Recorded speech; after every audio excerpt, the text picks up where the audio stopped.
Hi friends, இன்றைக்கி ஒரு ஹெல்த்தியான ஒரு லட்டு தான் செய்ய போகிறேன். இது சிறியவர்கள் முதல் பெரியவங்க வரை விரும்பி சாப்பிட்லாம். தினமும் ஒரு லட்டு சாப்பிட்டிங்கனாலே போதும், அவ்வளோ ப்ரோட்டீன் சத்து உங்களுக்கு கிடச்சிரும். பச்சை பயிரில் இன்றைக்கி இந்த லட்டு செய்ய போகிறேன். நம்ம வீடியோ இப்போ தான் பார்க்குறீங்கன்னா மறக்காமல் நம்ம சேனலை சப்ஸ்கிரைப் பண்ணி வச்சுக்கோங்க. பக்கத்தில் இருக்கிற பெல் பட்டன் அழுத்துங்க. அப்போ தான் நம்ம போடுற வீடியோ ஒவ்வொன்றும் உங்களுக்கு நோட்டிஃபிகேஷனாக வரும். இப்போ வாங்க இது எப்படி செய்யலான்னு பார்க்கலாம். இப்போ ஒரு கப்பு பச்சை பயிறு எடுத்திருக்கேன். அது நல்லா வாசனை வர வரைக்கும் நல்லா வறுத்து எடுத்துக்கணும். இந்த மாதிரி வறுத்து எடுக்கும்போது அந்த வாசனை வரும், நல்லா வாசனை வர வரைக்கும் வறுத்துக்கணும்.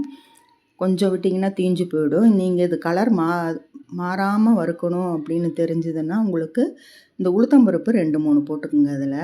அதில் போட்டிங்கன்னா உங்களுக்கு அந்த வெள்ளையாக இருக்கிற சிவப்பாகும்போது இது வறுத்துருச்சுன்னு தெரிஞ்சிடும். இப்போ இதுலேயே ஒரு 4 ஏலக்காய் போட்டுட்டேன்.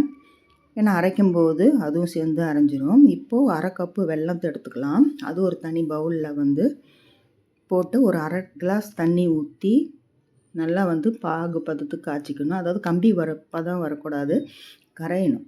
கரைஞ்சாதான் கரெக்டாக இருக்கும். ஒரு 1/2 கிளாஸ் தண்ணி விட்டிங்கனாலே போதும். உங்களுக்கு இந்த கம்பி பதத்துக்கெல்லாம் தேவையில்லை. சர்க்கரையோட வெல்லம் பார்த்திங்கன்னா கொஞ்சம் பிசுபிசுப்பு தன்மை அதிகமாக இருக்கும். அதனால் நீங்கள் பாகு பதத்துக்கு காய்ச்சிடாதீங்க. அப்புறம் உருண்டை பிடிக்க வராது, முறுமுறுன்னு போயிடும். இப்போ பாருங்கள் நல்லா நுரைய வரும். அந்த டைமில் அடுப்பை ஆஃப் பண்ணிவிடுங்க. இப்போ தொட்டு பார்த்தா ஒரு பிசுபிசுப்பு தன்மை தான் இருக்கும், தவிர கம்பி பதம் வரல. இப்போ நான் அடுப்பை ஆஃப் பண்ணிடுறேன். தனியாக எடுத்து வச்சிடலாம். இப்போ மறுபடியும் ஒரு பாத்திரத்தை வச்சு அதில் 2 ஸ்பூன் நெய்யை விட்டுக்குங்க. தாராளமாக கூட நெய் விட்டுக்கலாம்.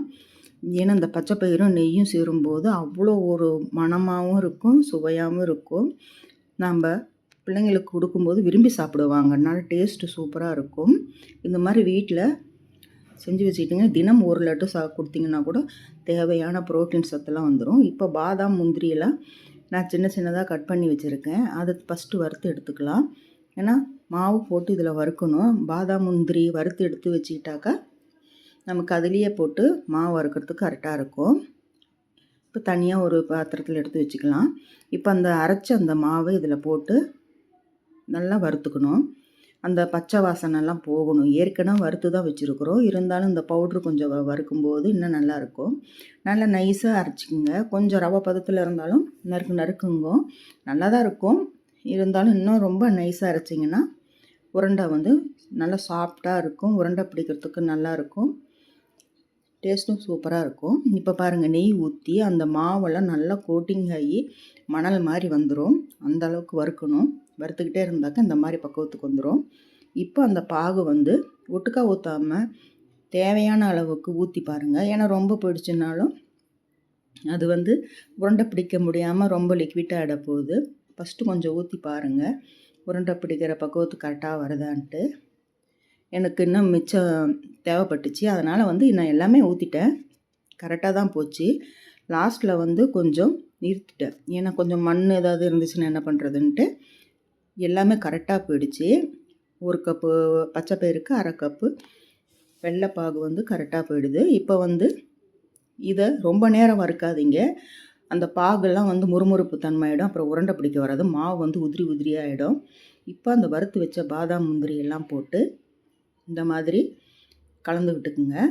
இப்போ பாருங்கள், உருண்டை பிடிக்க வரும். ஆனால் சூடாக இருக்கும், பிடிக்க முடியாது.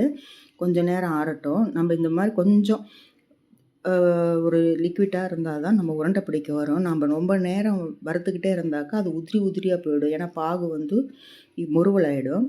அதனால் இந்த பக்குவத்துக்கு நிறுத்தினீங்கன்னா தான் உங்களுக்கு அந்த சூடு ஆறுனதும் கரெக்டாக வந்துடும். இப்போ நமக்கு தேவையான அளவு உருண்டை பிடிச்சி வச்சுக்கலாம். இது அந்த காலத்துலேருந்து இந்த காலம் வரைக்கும் இந்த பச்சை பயிரில் உருண்டை செஞ்சு சாப்பிட்றது வழக்கம். வீட்டில் ஒரு ஸ்நாக்ஸுங்கும்போது இந்த மாதிரி உருண்டை செஞ்சு கொடுக்கும்போது அவ்வளோ ப்ரோட்டீன் சத்து இருக்குது. பச்சை பயிரில் எவ்வளோ ப்ரோட்டீன் சத்து இருக்குதுன்னு எல்லாத்துக்கும் தெரியும். இது குழந்தைங்களுக்கு, சாப்பிடாத குழந்தைங்களுக்கு நீங்கள் இந்த மாதிரி செஞ்சு வச்சுட்டு ஸ்கூல் விட்டு வரும்போது தினமும் ஒன்று கொடுங்க. தேவையான ப்ரோட்டீன் சத்து கிடைக்கும்.